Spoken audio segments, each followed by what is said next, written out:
Sudah ditunggu pemirsa nih pasti nih, ya kan? Masalah dugaan ijazah palsu ini, Prof, dari Joko Widodo. Ya. Apakah yang Prof ketahui tentang itu atau dari sumber-sumber dari teman-teman yang pernah? Tapi Jokowi ini menurut informasi dari para profesor itu dan mantan dekan juga, itu pada tahun 82 tidak lulus di dalam penilaian. Dia Karena ada 4 semester itu ya Prof ya penilaian. ya ada 4 semester dinilai. Akademik ya. Dinilai kira-kira 30 mata kuliah lah ya. Ya. Itu dinilai, dia indeks prestasinya nggak mencapai Berarti 2,5. sesuai dengan statement Pak Jokowi di UII yang disaksikan oleh Profesor Mahfud MD juga ya Prof? Iya, betul, Mengaku sama. IPK-nya di bawah 2. ya. Oke, lanjut Prof, lanjut. Ya, itu ada dia saksi. kemarin itu adalah skripsi yang contekan sebenarnya ya Prof ya, karena Dan itu tidak pernah lulus, tidak pernah diuji dan tidak pernah lulus. diuji. dan Makanya tidak lembaga lulus. pengesahannya kosong, Prof. Ya, kosong. BC lah. BC, ya. dulu ada BC, Jadi, ya. jadi keterangan itu Prof dapatkan dari profesor-profesor atau yang ada di Fakultas Iya, Kehutanan UGM. Fakultas Kehutanan. Bisa Profesor Sofyan Effendi akan menceritakan segala hal tentang kondisi UGM saat ini, tentang apa kaitannya dengan ijazah Pak Jokowi, proses akademik yang beliau ketahui. Oke, Prof. Saya mulai dari mana ini, Prof?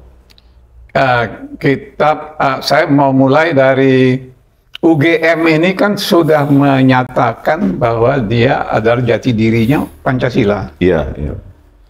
Nah, beberapa tahun yang lalu kita adakan seminar di Balai Rum untuk membahas tentang bagaimana implementasi dari jati diri Pancasila itu di UGM.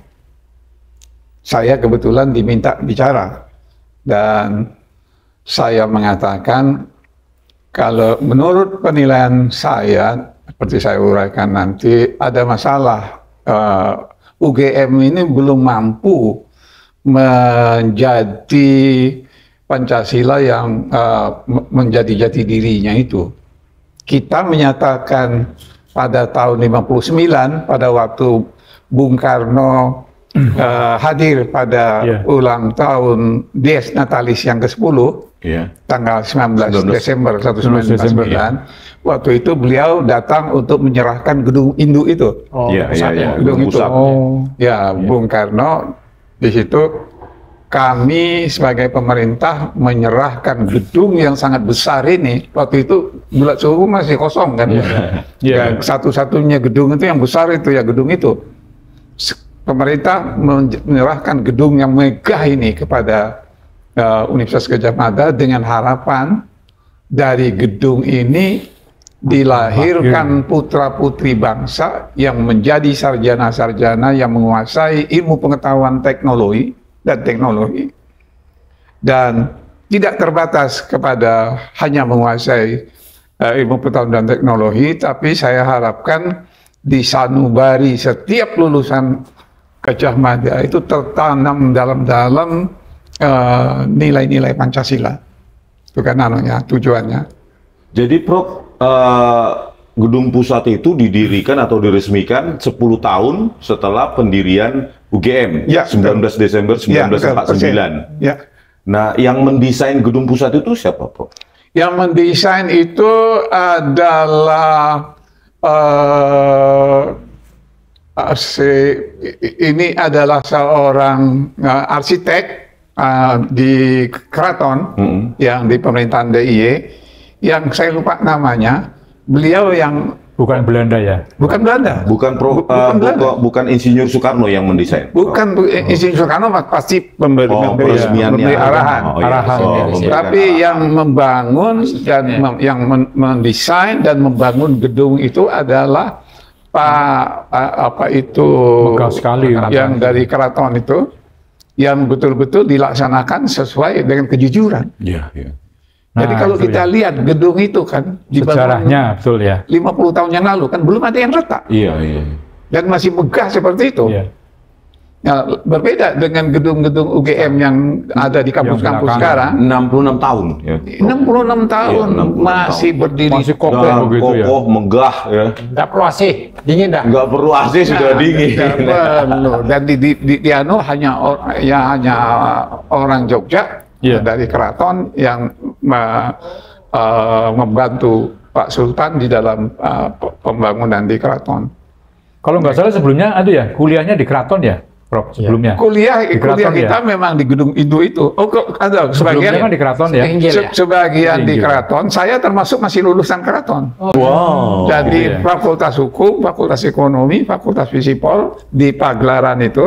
Iya, Kemudian di Fakultas Kedokteran di Mangkubumen. Iya. Kemudian Fakultas Sastra di Judonegaran. Itu Iya. tempat kita kuliah dulu. Saya kan lulusan tahun 69. Baru pindah ke 69 Gedung Induk. lulusan. Ke Gedung Induk kan 73. Jadi Angkatan tahun 62, 63 ya? ya, 63, terus lulus tahun 69. Kemudian waktu itu kan ada kita tidak kuliah 6 bulan kan, jadi saya molor 6 bulan. Tapi tahun 73 saya termasuk rombongan pertama dari dosen-dosen muda. Saya dulu belum jadi belum jadi PNS. No. Sudah dikirim ke luar negeri, ya, dapat beasiswa. Saya ditunjuk oleh dekan Pak Mul. Amerika ya. Kamu ikut tes, tes, lulus saya. Karena waktu saya di SMA dapat guru bahasa Inggris yang bagus kan, Full jadi French. bagus, lulus. Nah, saya dikirim ke Pittsburgh, dapat Pittsburgh, ke ya. Pittsburgh, itu anunya. Kemudian waktu itu saya masih ikut program BA kan, saya dapat ijazah bakalaureat, tapi karena nilainya bagus boleh terus ke Master. master, Iya, ke iya. doktoral waktu itu Master, ya. namanya. Oh, doktoral. Doktoral, dapat ijazah doktoral di situ. Nah, waktu saya kuliah di Pittsburgh, di Graduate School of International Affairs, itu pada semester ketiga, nilainya kebetulan bagus-bagus. Terus pembimbing saya bilang, oh kamu nilainya bagus-bagus, terus ini kamu apa perlu kamu ke master itu, beasiswanya ke beasiswa master kan, apa perlu kamu lewat master, terus apa ada kemungkinan, loh kamu kan BA Anas katanya, dapat BA, nah menurut kebetulan ada pada waktu itu profesornya orang Belanda, yang lama di Indonesia ini yang mendirikan IPB, Profesor De Vries. Dia ikut mendirikan sekolah saya itu di Pittsburgh. Kemudian bilang, enggak, iya di Amerika itu Dr. Andes itu artinya PhD candidate. Kan kita tuh di dalam ijazah insinyur atau ijazah Dr. Andes itu dikatakan memenuhi persyaratan untuk meneruskan doktor kan. Oh iya iya. Ya itu PhD candidate PhD, kan kalau di sistem Amerika. Jadi dia itu PhD candidate. Maka saya loh, oleh profesor saya dibilang, loh kamu kan nggak perlu master, kamu langsung aja ke pindahlah saya semester ketiga itu langsung ke program doktor. Jadi saya termasuk doktor pertama dari Fisipol. Wah. Karena Amin Rais harus hanya lewat sampai master. Ikhlasul Amal hanya lewat master. Mereka harus pulang dulu kan. Baru setelah itu melanjutkan ke PhD. Saya enggak, saya terus. Saya semester ketiga langsung pindah ke program doktor, dan oleh pembimbing saya ditulis surat ke rektor UGM, ini anak performance-nya bagus, bisa meneruskan langsung ke PhD. Nah, pas waktu itu Rockefeller masuk ke UGM kan, dapatlah saya beasiswa Rockefeller. Istri bisa menyusul, istri dan anak waktu baru satu anak bisa menyusul. Dulu presidennya siapa, Prof? Siapa? Di Pittsburgh, pas Prof. Dulu presidennya Amerika siapa dulu waktu itu?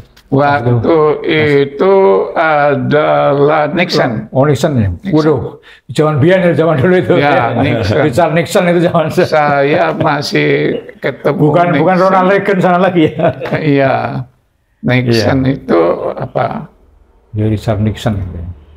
Jadi Prof, bahwa UGM itu dibangun dengan filosofi tadi gedung pusat begitu megah, kuat, sekarang tidak ada retak walaupun sudah 66 tahun. Berarti filosofi UGM lewat gedung pusat itu adalah jujur ya. Ya, itu yang betul.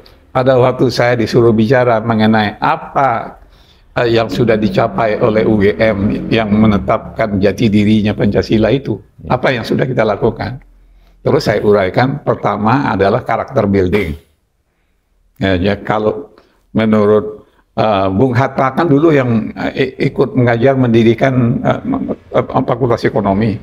Dia itu mengajarkan bahwa karakter yang diperlukan oleh universitas-universitas itu adalah yang memiliki kejujuran dan kebenaran. Dia mempertahankan kebenaran dan dia harus memperjuangkan kejujuran. Akademik itu kan membuktikan kebenaran. Penelitian itu kan untuk membuktikan kebenaran. Itulah dua karakter yang diperlukan oleh bangsa Indonesia ini. Dan itu. Nah, bukan dibuat oleh framing ya. Saya kira sekarang waktu itu saya tanya, nah apakah UGM sudah menghasilkan lulusan-lulusan yang memiliki karakter seperti itu? Itu. Dan di situ saya melihat ada kelemahan di dalam pendidikan karakter di UGM. Kurang ditanamkan nilai-nilai kejujuran dan kebenaran itu. Di samping kebangsaan ya, pemahaman. Ya, Bung Karno waktu itu yang pidato pada penyerahan gedung itu mengatakan, saya mengharapkan dari gedung ini dilahirkan putra-putri yang menjadi sarjana menguasai sains dan teknologi. Tapi saya baru berhasil menjadikan Pancasila itu sebagai filosofis konslah dari bangsa Indonesia. Jadi saya baru bisa menjadikan Pancasila itu sebagai weltanschauung,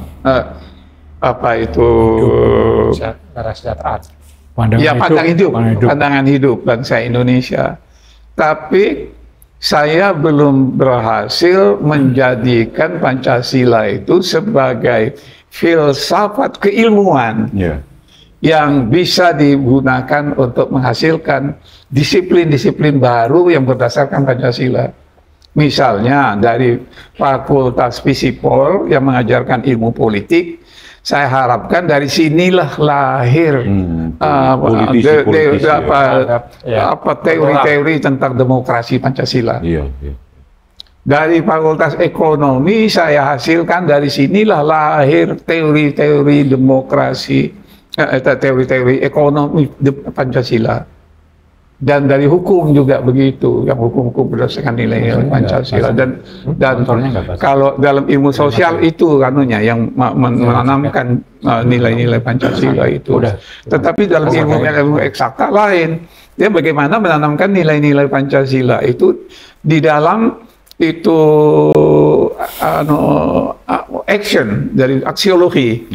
Aksiologinya bagaimana kalau kamu menjadi engineer, ya bagaimana yang engineer yang berdasarkan itu kerakyatan misalnya. Kalau kamu ini ekonomi ya harus ekonomi yang berkeadilan sosial. Nah, saya bilang kalau kita lihat sekarang itu apa yang dihasilkan oleh Fakultas Fisipol dan Fakultas ini, yang di Fisipol yang diajarkan tetap ekonomi berdasarkan demokrasi politik Barat, liberal ya. Bukan politik Pancasila. Jadi mereka menganggap Pancasila itu adalah satu nilai yang di bibir saja, seperti kata Bung Hatta. Itu jadi nggak ditanamkan dia. Nah, itu hanya orang-orang tertentu yang ya memang perhatian kepada situ yang bisa membangun dirinya menjadi sarjana-sarjana yang bernilai Pancasila. Tapi sebagian besar enggak. Jadi karena itu kita nggak usah mengeluh. Saya bilang karena ini bagaimana kok anak-anak muda sekarang kurang paham tentang Pancasila. Karena kita sendiri tidak mengajarkan kepada mahasiswa-mahasiswa kita bagaimana demokrasi Pancasila itu. Bagaimana ekonomi Pancasila itu kan nggak diajarkan. Yang diajarkan tetap ekonomi kapitalistis kan. Yang diajarkan tetap demokrasi liberal. Ya. Tahu-tahu sekarang di dalam amandemen Undang-Undang Dasar yang diamandemen sebanyak 4 tahun itu, 99, 2000, 2001, 2002, itu nggak banyak yang sadar bahwa Pancasila itu sudah dihilangkan dari Undang-Undang Dasar itu, rohnya. Yang hanya tertulis di dalam pembukaan itu hanya tekstual. Tapi bagaimana penghayatan itu nggak ada lagi. Mengarah sekuler ya, Prof ya? Mengarah ke sekuler, mengarah ke liberalisme, mengarah ke individualisme.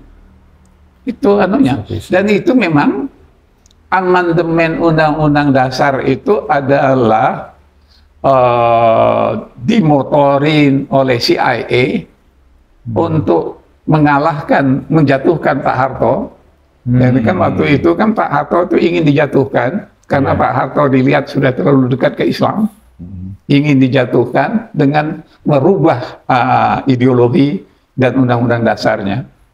Dan itu celakanya saya bilang 600 orang anggota MPR itu kok mau-maunya itu undang-undang dasar kita yang tanpa Pancasila, undang-undang dasar kita yang tidak lagi mengandung rohnya udah ini ya, yang mengandung itu keadilan sosial, itu sudah nggak ada lagi.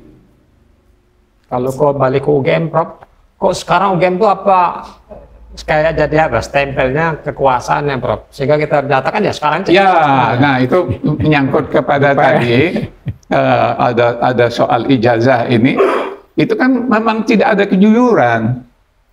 Itu sering berkomunikasi, Prof, dengan pengurus UGM sekarang, Prof, pejabat-pejabatnya. Ini susahnya di kalangan dunia akademiknya. Iya. Ya, mereka yang berkuasa nggak perlu lagi, merasa nggak perlu lagi. Kita ini nggak pernah lagi diajak kan. Nggak usahlah di tingkat universitas, di tingkat fakultas saja nggak pernah. Di tingkat jurusan aja nggak pernah. Dilibatkan dalam penyusunan kurikulum baru misalnya. Iya. Ya, kan dalam perjalanan hidup saya ini bolak-balik antara universitas dengan di Fakultas. Birokrasi. Iya, birokrasi. Jadi saya mulai di birokrasi itu yang melihat pertama kali Pak Habibie. Dia perlu seorang ahli, seorang pembantu dia, ya membantu dia di dalam pengembangan iptek. Iya. Nah, terus saya ditelepon. Datanglah saya ke sana. Pak, saya bilang saya ini kan orang sosial, nggak ngerti apa-apa tentang teknologi. Terus dia jawab, kamu itu kan ahli kebijakan publik. Itu yang saya perlukan. Bagaimana membuat kebijakan publik dari yang tentang sains dan teknologi. Tentang sains dan teknologinya saya drill kamu supaya kamu paham sains dan teknologi. Tapi ilmumu itu yang saya perlukan. Dan saya selalu untuk bidang itu saya selalu memilih orang-orang UGM. Saya ini lulusan ITB, tapi pikiran saya lebih dekat dengan orang-orang UGM. Dia bilang begitu. Kalau masalah sosial ya. Masalah sosial itu kan, itu kebijakan publik itu masalah sosial. Nah itu jadilah saya Deputy Menristek bidang perumusan kebijakan teknologi tech. Kemudian setelah itu dia naik jadi wakil presiden kan. Iya. Dia bilang, saya perlu kamu nanti, kamu ikut saya ya. Pindahlah saya ke kantor Wapres. Oh, dulu kantor Wapres ya? Ya, dia itu Wapres terpendek kan di Indonesia hanya 4 bulan. Ya, terus rekodnya hanya 4 bulan. Dia tahu-tahu ditelepon oleh Pak Harto malam-malam tanggal 19 malam. Ruth, kamu menggantikan saya ya karena saya akan mundur.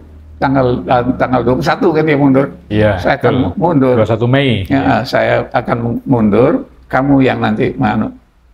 Nah, ikutlah saya ke kantor Wapres kan di situ ya. Nah, setelah itu di dalam di Wapres itu kan harus ikut semua acara-acara presiden. Ya, saya ikut pada acara pelantikan 12 orang duta besar baru. Saya ikut. Terus waktu salaman dengan presiden, dia bilang, kita minggir ya nanti, kamu jangan pergi dulu. Kita minggir. Nah setelah itu selesai, diajaknya minggir.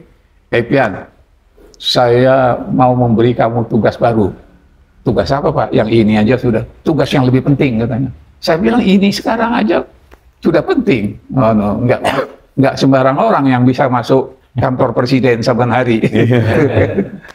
Nggak, dia bilang, kamu harus reform itu Indonesian Public Service. Kamu jadi kepala BAKN. Jadi BAKN tadi ada yang telepon tadi dari orang BAKN. Ingat ya, karena saya itu disuruh mereform BAKN. Kamu jadikan PNS kita itu PNS yang secara demokratis lebih terbuka, lebih demokratis, kemudian memahami ekonomi yang semakin terbuka dan berjiwa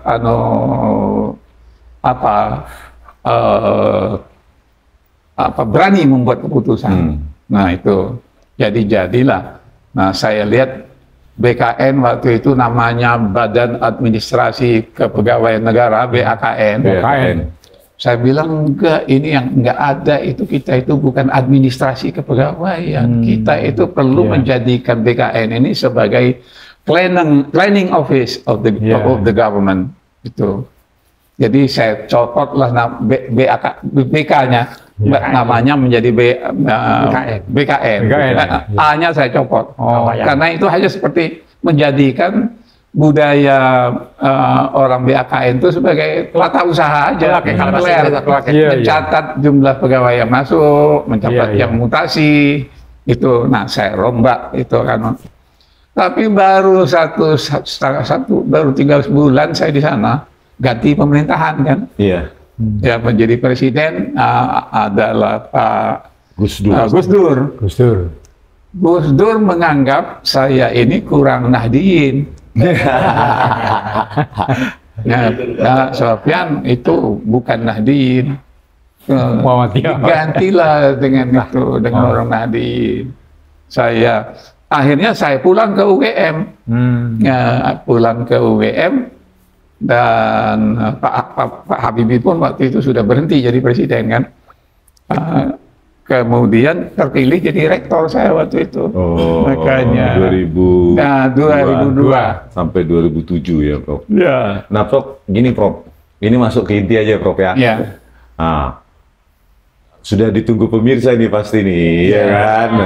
Masalah dugaan ijazah palsu ini Prof dari Joko Widodo. Apakah yang Prof ketahui tentang itu atau dari sumber-sumber dari teman-teman yang pernah ada di UGM gitu Prof? Ya, saya ngomong. Ini intinya nih Prof.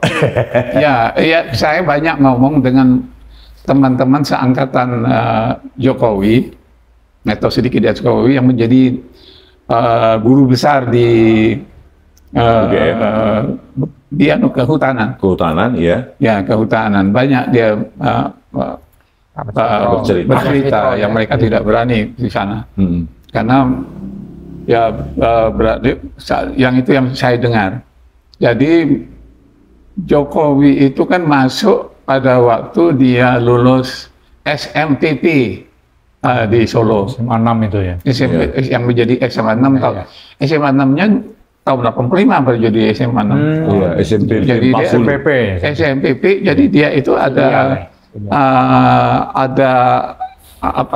sedikit masalah pada waktu itu kan masih SMPP kok bisa masuk UGM. Itu ada masalah di sana. Ada kontroversi. Menurut kawan-kawan dari SMPP yang dari Kupang misalnya kan yang tahu itu. Itu sebenarnya Jokowi itu kok bisa masuk jadi dekan kan, makanya itu ada masalah di situ. Kemudian pada waktu tahun dia tahun 82 dia masuk, 80 ya? 80. Kalau masuk itu ada 2 orang yang masih bersaudara yang masuk ke Kehutanan UGM. Itu satu Rudi Mulyono. Hari Mulyono. Kemudian Joko Widodo. Hari Mulyono ini orang yang aktivis, dikenal di kalangan mahasiswa karena dia mendirikan Silva Gama yang pendaki gunung segala macam. Jadi dia orangnya memang ganteng, dia perform dan juga secara akademis dia perform. Jadi dia itu tahun 85 lulus. Tapi Jokowi ini menurut informasi dari para profesor itu dan mantan dekan juga, itu pada tahun 82 tidak lulus di dalam penilaian. Dia karena ada 4 semester itu ya Prof ya penilaian. Ya, ada 4 semester dinilai. Akademik ya. Dinilai kira-kira 30 mata kuliah lah ya. Ya. Itu dinilai, dia indeks prestasinya nggak mencapai. Berarti 2,5. sesuai dengan statement Pak Jokowi di UII yang disaksikan oleh Profesor Mahfud MD juga ya Prof. Iya, betul. Mengaku IPK-nya di bawah 2. Ya. Oke, lanjut Prof, lanjut. Ya, itu ada saksinya Pak Mas Mahfud. Iya. Dan Pak Buya Safi'i juga Iya, Buya yang mendengar. Safi'i, iya. Dan kemudian itu, dan juga saya lihat di dalam apanya apa yang polisi itu? Polisi. Yang data BAP transkrip nilai, Prof. transkrip nilai. Atau registrasi. Nah, transkrip nilai. Transkrip nilai. Transkrip nilai itu juga yang ditampilkan saat yang di TV ditampilkan dulu itu oleh ya, Prof. apa itu, dia kan hanya apa IPK-nya ya, Prof? IPK-nya yang IPK-nya itu nggak sampai 2 kan. Ya itu dan karena itu dia kalau sistemnya benar, karena dia ikut itu ada waktu itu masih ada sarjana muda dan doktoral, jadi dia tidak lulus sebagai tidak qualified untuk itu di DO istilahnya. Hanya boleh sampai BA. Sarjana muda berarti. Sarjana muda. Dokter Andes kalau di BSc lah di BSc ya, dulu ada BSc ya. Jadi keterangan itu Prof dapatkan dari profesor-profesor atau yang ada di Fakultas Kehutanan UGM. Sumber yang valid ya. Sumber yang valid. Jadi 2 tahun pertama tidak perform. Tidak perform. Ya itu kalau yang saya dengar interview dengan Pak Kasmojo itu kan itu yang dia maksudkan Pak Kasmojo. Pak Kasmojo itu akademisi yang paling jujur itu. Dia nggak bohong. Tertekan juga. Jokowi itu bukan bimbingan saya.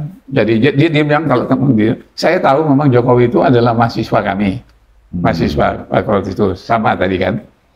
Tapi kapan lulusnya saya nggak tahu. Apa skripsinya saya nggak pernah lihat. Jadi dia nggak tahu. Oh ini Prof, supaya lebih jelas karena saya masih bingung juga. Jadi 2 tahun pertama dari nilai dari Pak Jokowi itu dipandang tidak mencukupi untuk terus melanjutkan ke sarjana ya Prof ya. Jadi berhenti di sarjana muda. Oh gitu Prof ya. Jadi yang data yang ditampilkan oleh Bareskrim itu kan ada itu. Ya, tapi dia dan dia waktu itu milih sarjana muda kan. Oh iya. Dari pendaftaran awal, registrasi awal tahun akademi 1980-81 kan dia lingkari itu sarjana muda. Terus tahun akademi berikutnya 81-82 dia lingkari juga sarjana muda gitu ya Prof. Jadi 2 tahun. Jadi sebenarnya kalau di lingkari sarjana muda pun kalau IPK-nya memenuhi bisa langsung ke sarjana. Iya dong, itu terus kan. Jadi karena itu memang masih ada programnya sarjana muda. Saya masih ikut itu. Saya dulu punya ijazah prepadus, proletariat, kandidat, prepadus, kandidat dan bakaloriat. Itu masing-masing dapat ijazahnya. Baru setelah itu karena nilainya bagus bisa langsung ke doktoral. Kata Prof dia ke Aceh itu kerja itu masih sarjana muda berarti Prof. Nah, pada waktu dia itu yang ceritanya ini agak bingung saya. Jadi pada waktu dia mengajukan tesis mau diuji, tapi pas dia mau ke Aceh, jadi nggak jadi ujiannya itu. Karena mungkin para Profesor Ahmad Sumitro melihat kan, kok anak ini bahannya punya BA, kok mau mengajukan skripsi. Iya, BSc Prof. BSc ya, Iya. BSc. Terus dia mau ke Aceh, terus pada waktu tidak jadi karena memang tidak ada pembimbing yang mau menilai orang yang bukan MKDU nggak lulus. Iya, MKDU tidak lulus. Kemudian itu udah, jadi dia belum memenuhi persyaratan untuk melanjutkan ke sarjana dan menulis skripsi. Ya. Tidak memenuhi persyaratan Dan itu ya, Prof. itu yang Pak Kasmujo nggak mau ngomong pada waktu itu. Skripsinya pun sebenarnya adalah contekan dari pidatonya Profesor Nardi. Sunardi ya. Profesor Sunardi. Iya, Kan ada. Profesor Sunardi ada salah satu dekan dulu setelah Pak Mitro. Iya. Ya, Profesor Nardi kan baru pulang dari Kanada, terus dia bikin makalah mengenai ada kaitannya pengembangan industri kayu. Iya. Dan itu yang dipakai. Itu yang kalau di orang-orang seperti Pak Kasmuto kan tahu, dia nggak mau, dia kalau hanya jadi skripsi yang diduga yang kemarin ditunjukkan diperlihatkan kepada kami dan kepada media kemarin itu adalah skripsi yang contekan sebenarnya, Prof, ya, karena dan itu tidak pernah lulus, tidak pernah diuji, kan tidak pernah diuji. Makanya lembar pengesahannya kosong, Prof. Ya, kosong. Tanda tangan pembimbingnya. Itu saya tanya kepada petugasnya itu, Mbak, ini kosong semuanya tugas. Jawabnya? Ya Pak, sebenarnya itu memang nggak diuji. Oh, jadi nggak ada nilainya. Jadi skripsi tersebut tidak diuji. Nggak diuji, dan makanya nggak ada tanggal kan? Iya, nggak ada tanggal, tidak ada tanda tangan dosen penguji ya. Nah, Prof, itu jadinya itu dia. Jadi kalau dia mengatakan saya punya ijazah asli, ya kalau BA betul lah. Oh, kalau BSc, BSc. Tapi kalau yang ijazah skripsi, sarjana, nggak punya dia sarjana. Terus gini, Prof, itu terkait ijazahnya Hari Mulyono itu benang merahnya gimana dengan? Jadi itu Hari Mulyono ini lulus kan? Lulus, Hari Mulyono lulus. Kemudian kawin dengan adiknya Yulianti ya. Iya. Hidayati apa ya? Hidayati. Dan punya 2 anak.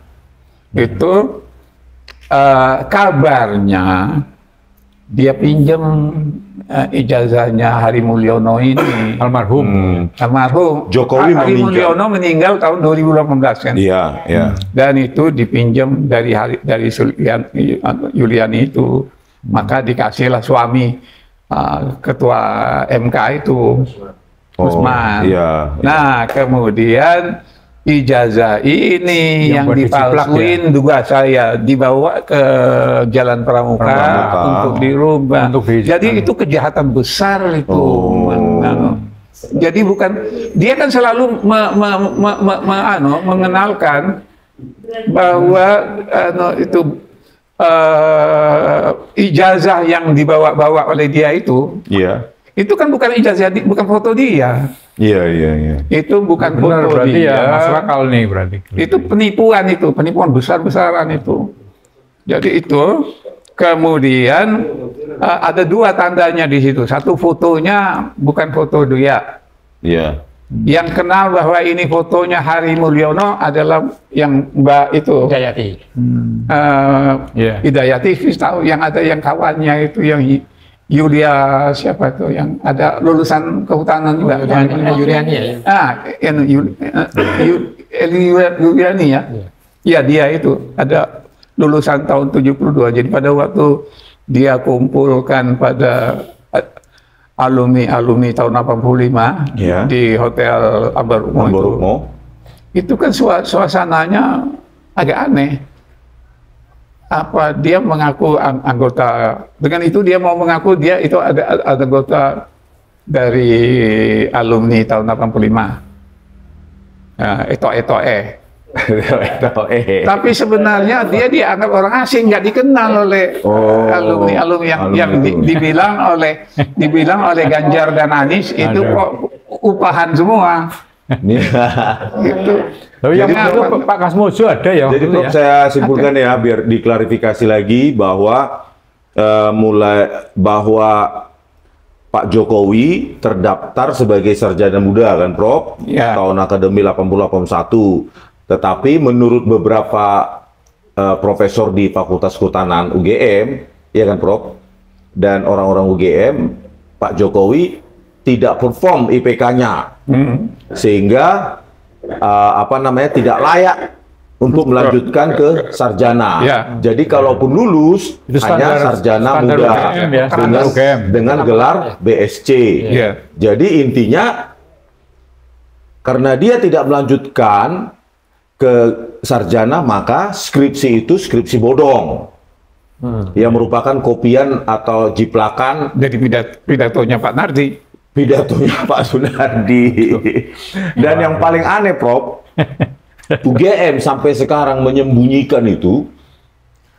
Skripsi tahun 85-an yang saya minta di perpustakaan Fakultas Kehutanan UGM sampai awal tahun 2000-an. Karena di situ bisa kita ketahui ya bahwa teknologi saat itu khususnya tahun 85 itu kan lembar pengesahan skripsinya mesin ketik, Prof. Iya, betul. Mesin ketik, nggak seperti saya ingatlah, saya sampai di Amerika aja masih itu sudah saya lulus dari Amerika kan 78. Di Pittsburgh kayak gini ya, Prof. Di Amerika aja masih mesin ketik ya, Prof ya. Waktu itu mesin ketiknya sudah IBM ya. IBM elektrik itu ya, Prof ya. Di negara Konoha emang aneh. Nah sekarang Bu Tipa dan Pak Roy mendapatkan satu bundel, salah satu bundel itu di dalamnya itu skripsi salah seorang lulusan Fakultas Kehutanan UGM tahun 85, dan lembar pengesahan skripsinya itu mesin ketik sesuai teknologi saat itu. Jadi ya pemirsa sudah kita klarifikasi ya terkait dengan skripsi maupun ijazahnya Pak Jokowi. Ada lagi Prof tambahan? Jadi karena itu pengakuan dari informasi yang ada di fakultas atau universitas bahwa ijazah aslinya itu hilang. Itu nggak ada ijazah asli. Nggak ada ijazah asli. Jadi bukan hilang ya Prof? Bukan hilang. Dan masa orang hilang tidak lapor ke polisi? Iya. Kan itu kan jadi itu aja sudah bukti. Dan juga sekarang yang dipakainya sebagai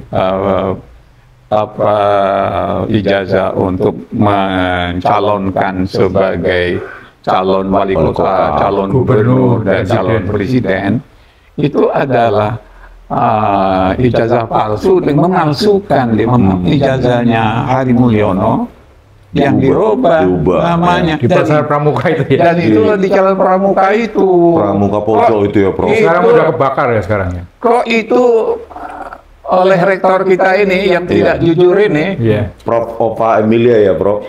Itu kok mau dinyatakan itu asli? Kan padahal dia lihat ini enggak, ngerti pun itu enggak. Yang kemarin diceritakan Prof itu bahwa secara hukum kan ada perkataan oleh Prof Ova menilai. Ya menilai itu loh. Gimana itu? Saya menilai. Itu bukan kata hukum, nggak bisa ada. Meyakini gitu ya. Meyakini ini bukan pernyataan hukum. Itu kalau dia tahu ya saya yakin bahwa itu Tapi saya yakin bahwa itu harus pasti, itu bukan kata-kata hukum. Apalagi kan kalau salah kata Better Suryadi kan fenomena ijazah palsu itu sebenarnya habis reformasi itu banyak sekali. Mungkin termasuk pemilihan wali kota juga. Orang PDIP lebih tahu kan. Nah, itu nyatanya orang PDIP sudah pelangganan dia itu Parman itu. Prof mumpung ingat terkait dengan bantahan Pak Kasmojo sekarang ya bahwa beliau bukan dosen pembimbing skripsi maupun dosen pembimbing akademik.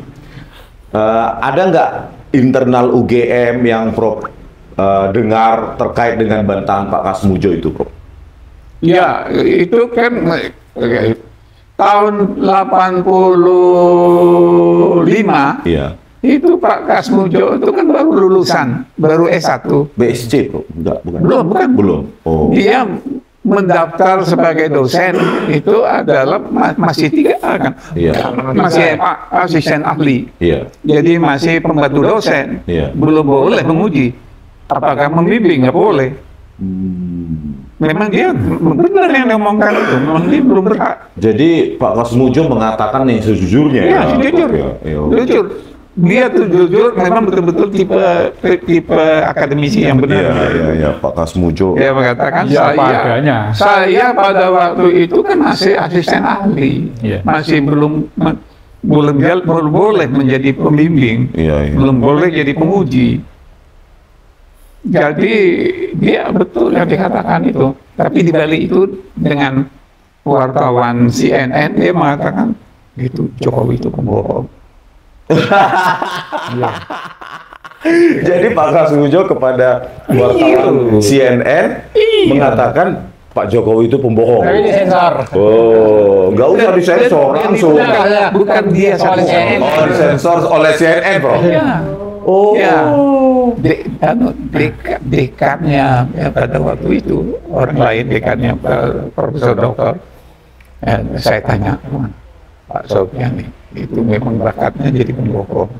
Dengan bisik-bisik dia. Terus gini Prof, saya mau satu pertanyaan. Jadi gini, ini fenomena apa yang terjadi ya? Jadi misalnya saya kan katakanlah manusia itu dikaruniai oleh Gusti Allah itu perasaan dan pikiran ya. Bagaimana kita berjalan itu dengan pikiran kita ya. Kalau saya kan gini misalnya, saya sulit sekali menjelaskan kepada teman-teman. Jadi gini, artinya gini ya.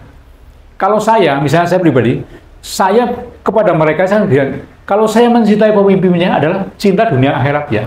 Jadi yang benar kita dukung, kemudian yang keliru juga kita kritisi. Karena Bapak seorang Muslim. Betul. Jadi bedanya Muslim dengan manusia. Kalau kita dilahirkan sebagai manusia, sifat kita sehari-hari itu adalah sifat-sifat kemanusiaan kita. Betul. Ya, diajarkan oleh Bapak, yang diajarkan di sekolah itu. Tapi waktu kita di dalam kandungan ibu 3 bulan, itu kan disebulkan oleh Tuhan. Rohnya. Dan itulah yang menjadi akhlak kita. Bekal akhlak kepada setiap manusia. Kalau kita adalah yang perilaku kita tidak semata-mata kecenderungan kita sebagai manusia, tapi kita dan kita memiliki akhlak, tapi dipengaruhi juga akhlak. Akhlak itu kan 4 itu, yang yang amanah, kemudian yang tabligh, yang fatonah, yang sidik. Itu 4 itu sifat-sifat yang diberikan Tuhan kepada manusia. Kalau kita yang sidiknya lebih baik dalam perilaku kita, kemudian fatonahnya, amanah, apalagi amanah ini yang memegang amanah, itu kita bukan hanya sifat kita sebagai manusia, tapi Anda itu Muslim. Itulah yang membedakan antara manusia dengan Muslim. Setiap manusia jadi manusia yang bohong terus, ya jelas dia bukan Muslim. Prof, kemarin saya ada mendengar ada seseorang di bagian internal UGM pada saat kunjungan saya. Sebenarnya internal UGM itu sudah paham kok, tahu bahwa ijazah Jokowi ini palsu, Prof. Cuma mereka takut, begitu ya, Prof? Betul itu ya, Prof. Ya. Jadi di internal UGM sendiri pun sudah beredar luas. Mantu saya ini kan pegawai UGM. Oh ya. Jadi saya tanya, apa omongan kalian yang di bawah-bawah itu? Pak, kami semuanya mau tahu bahwa itu bohong. tapi nggak berani ngomong. Oh, bahwa ijazah Jokowi palsu, Jokowi bohong. Yang katakan itu. Prof, kalau muaranya siapa, Prof? Coba kok sehingga terjadi kebohongan ini juga ini. Kalau boleh. Itu kan ketua MWA-nya. Ketua MWA itu adalah aktornya semua apa yang dilakukan Jokowi. Termasuklah yang mengatur-ngatur UGM itu. Nah, yang memilih OVA itu sebagai rektor kan dia, ketua MWA. Jadi nggak berani berkutik yang namanya. Jadi Profesor Ova Emilia ini ketika pemilihan rektor di Senat UGM ya, Prof ya, itu kan kalah suara ya, Prof. kalah suara, dan juga pada waktu dia terpilih jadi dekan yang kedua kali kan nggak kepilih dia sebagai dekan. Jadi yang memilih Profesor Ofaemile ini adalah Pratikno. Dia ketua MWA. Oh, ketua Ada WMA. poin deh. Iyalah kan ketua WMA-nya. Ya itu, jadi di UGM itu dua orang itu, ketua MWA-nya dan rektornya harus diganti. Majelis Wali Amanat. Ya, itu yang bohong, dua-duanya. Oh, dua-duanya yang bohong. Bagaimana kita menyadarkan mereka, Prof? Siapa? Yang ketua MWA dan Aduh, Ketua kalian tahu ini Tempo aja udah nulis tempo. Enggak kan siapa tahu jabatan bisa Profesor merubah Sofyan Effendi karakter bisa seseorang. memberikan masukan. Kalau saya kan nobody. yang kalau masukan yang masuk ke saya, Pak Sofyan, kamu harus ganti itu ketua MWA. Ya, saya bilang ya kamu itu MWA kan pemerintah nggak punya anu lagi. Ya, yang berkuasa ya yang MWA itu yang berkuasa, yang sangat berpengaruh itu kan Pak Sultan. Pak Sultan kan anggota MWA, dia sangat berpengaruh. Kalau nanti saya cari siapa yang dekat dengan Pak Sultan, itu harus dibisikin Pak Sultan. Mungkin beliau sudah dengar sih, tapi nggak berani ngomong-ngomong kan. Dikira menuduh nanti. Yang tadi sedikit Prof, belum penjelasan Prof tentang fenomena masyarakat kan gini. Saya bilang gini, kalau saya bilang ke teman-teman itu yang jadi saya kalau mencintai pemimpin dunia akhirat, jadi yang bagus didukung juga yang keliru dikritisi. Nah ini jelas-jelas keliru masih dibela aja masyarakat, itu sebabnya kenapa tuh? Iya, karena yang terjadi masyarakat sekarang karena Jokowi kan masih besar pengaruhnya. Ini Prabowo aja gitu loh. Prabowo aja nggak berani menganunya. Prabowo sudah jadi presiden Pak, nggak berani. Makanya Prabowo itu harus digertak juga oleh rakyat ya. Senior seperti Prof Sofyan ini. Ya, yang senior yang menggertaknya Pak Tri, kepala KSAL, KSAD. Saya mau klarifikasi, pada waktu memang seandainya Jokowi misalnya sudah betul tahun 85 itu, dekan sebenarnya siapa? Atau Pak Sunardi atau Pak Ahmad Sumitro? Selama ini kan diomongkan ada ini ya, ada perdebatan. Fix, Prof kan mengikuti perjalanan Prof lagi moncernya dulu. Ya, waktu itu November 2085 ya? 2055. Saya lupa itu anunya. Dekannya, tapi Pak Nardi mungkin anunya. Kan Pak Nardi dianukan oleh UGM kan diganti itunya. Pak Sumitro, Prof. Di website apanya ketika diumumkan meninggalnya Profesor Sumitro, Profesor Dr. Insinyur Ahmad Sumitro. Nah itu diubah UGM bahwa di situ kan dikatakan berturut-turut itu, dan termasuk tahun 1985 itu dekan Fakultas Kehutanan UGM kan Profesor Ahmad Sumitro. Pakai U ya Prof ya, bukan pakai SOE gitu. Tapi diralat 13 tahun kemudian setelah ribut-ribut Pak Bambang Tri ya, menggugat ini lagi gitu. Dan ada sebuah buku ya, tulisannya Profesor Ahmad Sumitro. Beliau mengatakan juga tahun 85, 84 sampai 86 beliau lah dekannya begitu. Nah ini kan bertentangan dengan lembar yang ada di lembar pengesahan skripsi Joko Widodo yang ada di UGM itu, Prof. Bahwa di situ dekan yang menandatangani adalah Profesor Sunardi. Itu kan itu yang lembaran itu kan mungkin colongan dari tempat lain juga. Pas Mitro jadi dekan. Kan didukung oleh Putri Mitro kan. Dari lembaran orang lain. Iya, Prof. Itu mertuanya teman saya itu Pak Ahmad. Iya. Jadi memang Pak Mitro itu lama jadi Dekan ya. Dekan. Tapi saya nggak tahu kalau pas tahun 85 itu dia masih dekan, sudah gantian, sudah ganti dengan Pak Sunardi. Oh iya. Karena Pak Nardi itu, karena Pak Nardi kan dihilangkan ini untuk supaya menyocokkan dengan lembaran ujian itu. Ya, nah, yang ada tanda tangan Pak Mitro. Tanda tangannya pun oleh putri Pak Mitro dia dianggap nggak cocok. Mau tanya, kalau tadi disebut ada dua kekuatan ya, kalau kita sebut petanya UGM ada Pratikno dengan Bu Ova, apakah ribuan yang lain itu nggak mampu buat menangani dua orang itu? Enggak, rektor ini kan duduknya cuma kubu MWA. Satu kubu itu. Ya, MWA ini hanya, jadi MWA ini lah yang menentukan siapa jadi rektor, berapa anggaran atau jadi kuat sekali tuh. Kuat sekali ya, Prof. Lebih ya? kuat dari Mendikbud. Ya. Suaranya 15% berapa ekor ya? Suaranya 15% nggak salah ya? Apa menteri? Iya. Menteri lebih. Kalau menteri cuma 35%. 35%. Yang 65% kan MWA. Oh. Kalau Prof Baikuni itu apa? Anu. Pak Kuni itu ketua Itu nggak ada ini ya, nggak ada ketua pengaruhnya. Dewan Rektor. Besar. Dewan Guru Besar. Maksudnya gini, Prof. Apakah tidak ada mekanisme di internal UGM sehingga dosen-dosen UGM yang sudah profesor, doktor, mahasiswa maupun staf ya itu untuk bersuara menekan rektor UGM, Profesor Ova Emilia agar jujur. Saya ini sudah selalu kontak dengan dekan-dekan yang tahun-tahun 2004 itu. Ayo, kalian pikirkan gimana caranya kita Bersuara. semuanya sadar bahwa ini salah kan. Ya. Kalau kita biarkan salah. Tapi kalau diajak membuat satu Gerakan.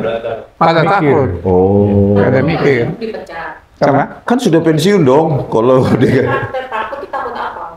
Iya, Prof. Iya, yang lain-lain. Kalau ini kan satu orang milih milih dia. orang. Enggak, maksudnya milih dia. membuat Iya. kelompok sebagai sebuah gerakan. Iya, itu itu. takut, Prof.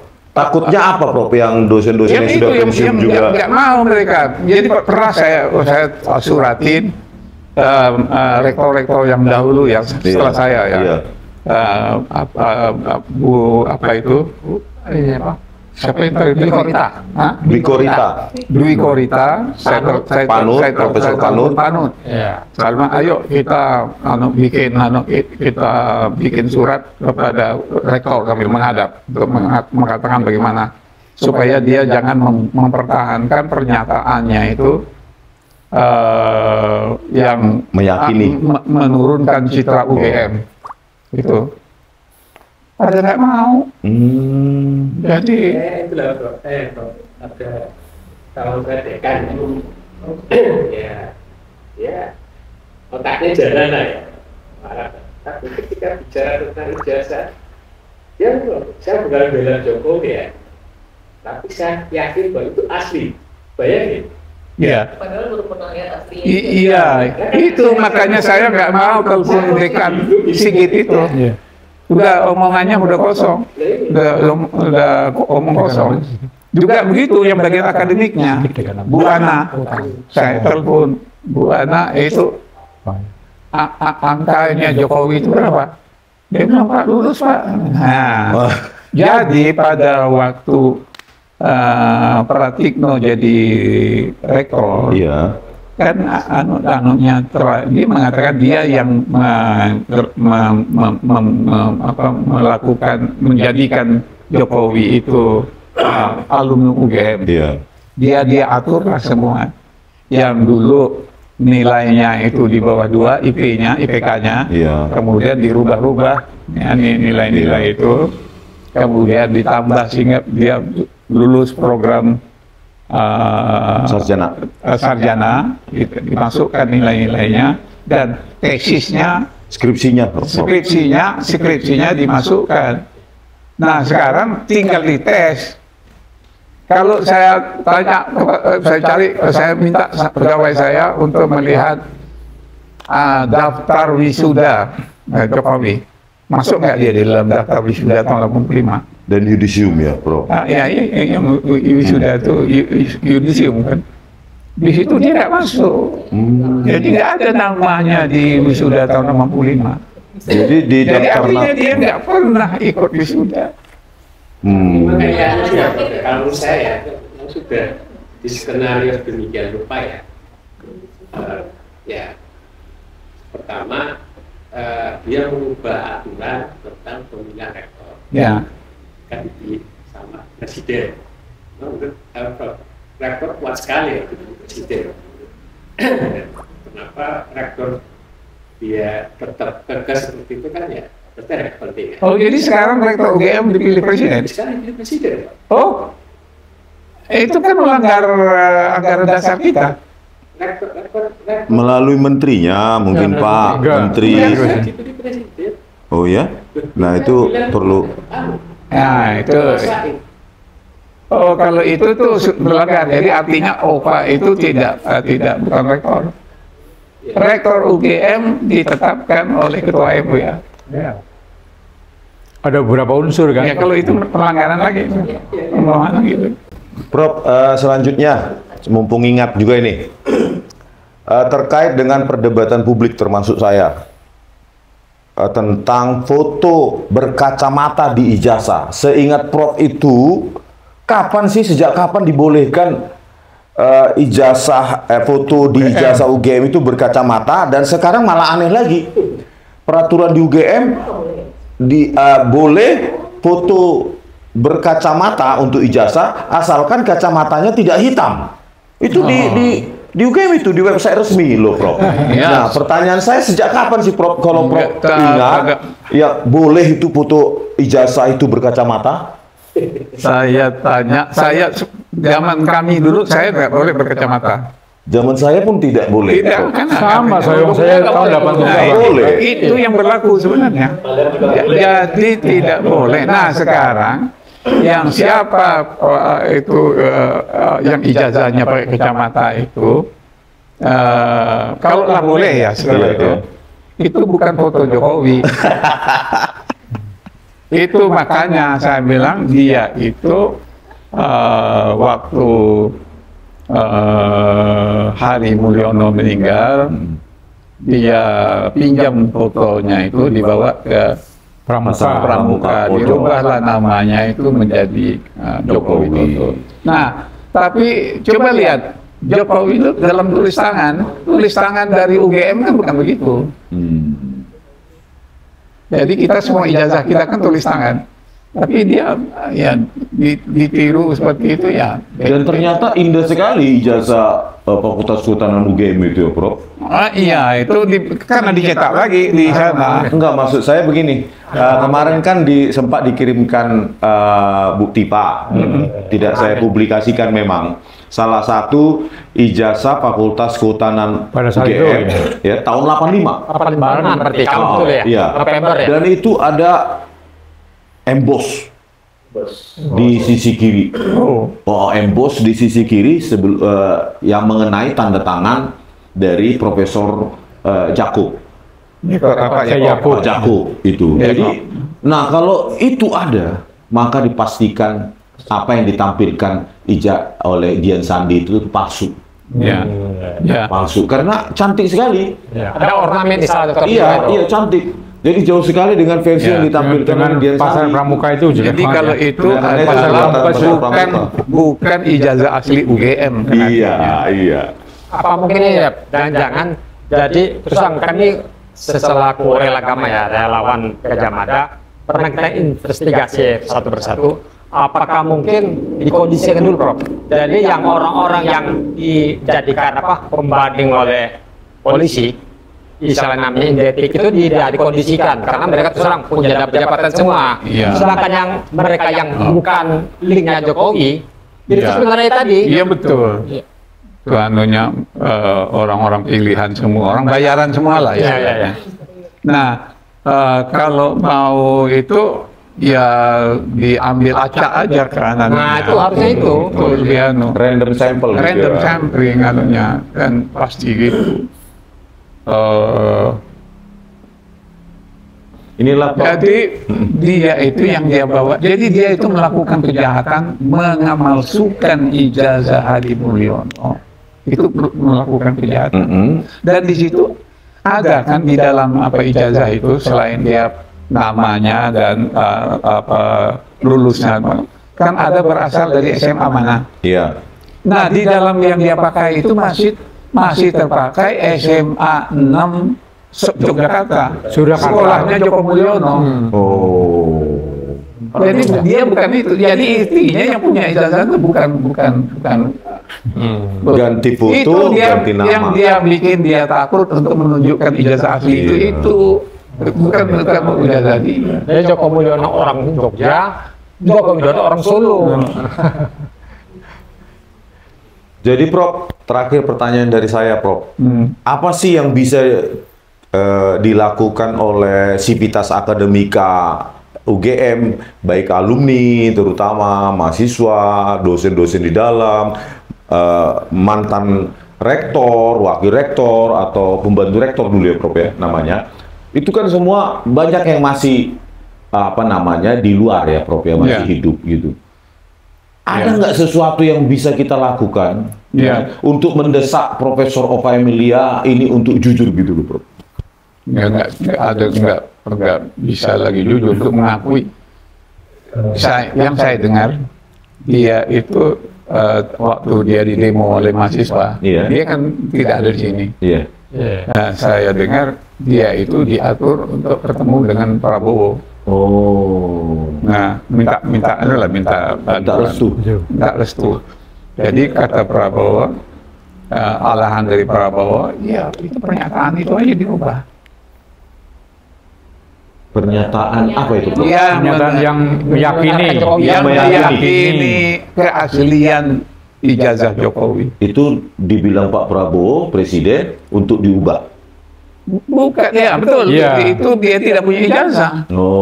Jadi dirubah, bukan keaslian itu. Bu Ova itu artinya konvers lagi untuk mengubah statement itu dia ya Prof? harus berarti jujur. Masa dia nggak mau jujur? Dalam hal ini Pak Prabowo benar berarti. Berarti itulah nasihatnya Pak Prabowo sama Bu Ova. Karena dengan begitu Prabowo punya cara untuk melalui hukum Jokowi dengan melalui korupsi. Ya.